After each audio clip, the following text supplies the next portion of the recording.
رسول اللہ صلی اللہ علیہ وآلہ وسلم نے فرمایا کہ پہلے زمانے میں ایک بادشاہ تھا، اس کے ہاں ایک جادوگر تھا۔ جب جادوگر بوڑھا ہوا تو اس نے بادشاہ سے کہا کہ میں اب بوڑھا ہو گیا ہوں اور میری موت کا وقت قریب آ رہا ہے، مجھے کوئی بچہ سونپ دو، میں اسے جادو سکھا دوں۔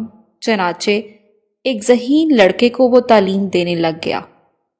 لڑکا اس کے ہاں جاتا تو راستے میں ایک راہب کا گھر پڑتا، جہاں وہ عبادت میں اور واعظ و نصیحت میں مشغول ہوتا۔ یہ بھی کھڑا ہو جاتا اور اس کے طریقہ عبادت کو دیکھتا اور واعظ سنتا۔ آتے جاتے یہاں رک جایا کرتا تھا۔ جادوگر بھی مارتا اور باپ بھی، کیونکہ وہاں وہ دیر سے پہنچتا اور یہاں بھی دیر سے آتا۔ ایک دن بچے نے راہب کے سامنے یہ شکایت پیش کی۔ راہب نے کہا، جب جادوگر تم سے پوچھے کہ کیوں دیر ہو گئی تو کہنا کہ گھر والوں نے روک لیا تھا، اور گھر والوں سے کہنا کہ جادوگر نے روک لیا تھا۔ یوں ہی ایک زمانہ گزر گیا کہ ایک طرف تو وہ جادو سیکھتا تھا اور دوسری طرف کلام اللہ اور دین اللہ سیکھتا تھا۔ ایک دن یہ دیکھتا ہے کہ راستے میں ایک زبردست ہیبت ناک سانپ پڑا ہے، جس نے لوگوں کی آمد و رفت بند کر رکھی ہے۔ ادھر والے ادھر اور ادھر والے ادھر ہیں، سب لوگ ادھر ادھر پریشان کھڑے ہیں۔ اس نے اپنے دل میں سوچا کہ آج موقع ہے کہ میں امتحان لوں، راہب کا دین اللہ کو پسند ہے یا جادوگر کا۔ اس نے ایک پتھر اٹھا کر اور یہ کہہ کر اس پر پھینکا کہ اے اللہ، اگر تیرے نزدیک راہب کا دین جادوگر کی تعلیم سے زیادہ محبوب ہے تو اس جانور کو اس پتھر سے ہلاک کر دے تاکہ لوگوں کو اس بلا سے نجات مل جائے۔ پتھر لگتے ہی وہ جانور ہلاک ہو گیا اور لوگوں کا آنا جانا شروع ہو گیا۔ اور پھر لڑکے نے جا کر راہب کو خبر سنا دی۔ اس نے کہا، پیارے بچے، آج کے دن تو مجھ سے افضل ہے، اب اللہ کی طرف سے تیری آزمائش ہوگی، اگر ایسا ہوا تو لوگوں کو میری خبر نہ کرنا۔ اب اس بچے کے پاس حاجت مند لوگوں کا تانتا لگ گیا۔ اس کی دعا سے مادرزاد، اندھے، کوڑی، جزامی اور ہر قسم کے بیمار اچھے ہونے لگے۔ بادشاہ کے ایک نابینا وزیر کے کان میں یہ بات پڑی۔ وہ بڑے تحفے تحائف لے کر حاضر ہوا اور کہنے لگا، مجھے شفا دے دے تو یہ سب کچھ تجھے دے دوں گا۔ اس نے کہا کہ شفا میرے ہاتھ میں نہیں، میں تو کسی کو شفا نہیں دے سکتا، شفا دینے والا اللہ وحدہ لا شریک ہے، اگر تو اس پر ایمان لانے کا وعدہ کرے تو میں دعا کروں گا۔ اس نے اقرار کیا، بچے نے اس کے لیے دعا کی، اللہ نے اسے شفا دے دی۔ وہ بادشاہ کے دربار میں آیا اور جس طرح پہلے کام کرتا تھا اسی طرح کام کرنے لگا۔ اس کی آنکھیں بالکل روشن تھی۔ بادشاہ نے متعجب ہو کر پوچھا کہ تجھے آنکھیں کس نے دیں؟ اس نے کہا، میرے رب نے۔ بادشاہ نے کہا، ہاں، یعنی میں نے دی ہیں۔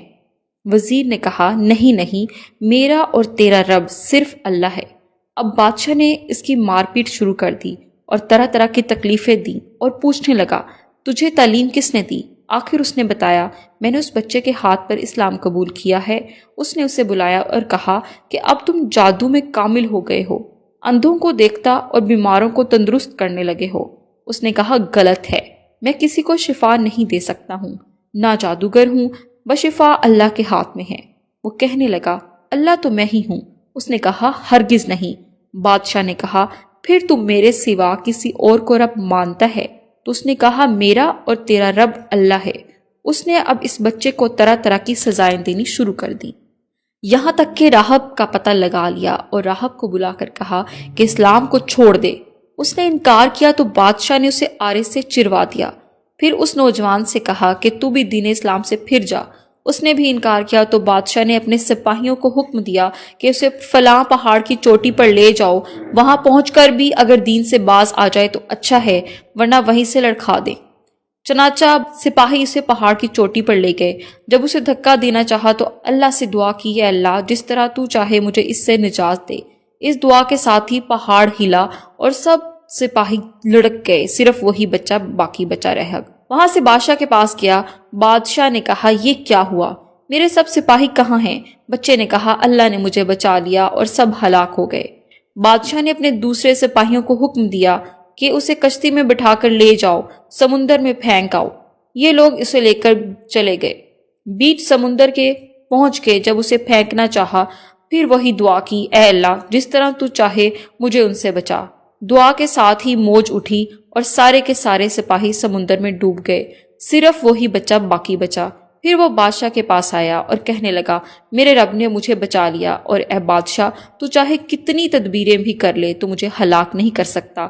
صرف ایک صورت ہے، جس طرح میں کہوں اگر تو اس طرح کرے تو میری جان نکل سکتی ہے۔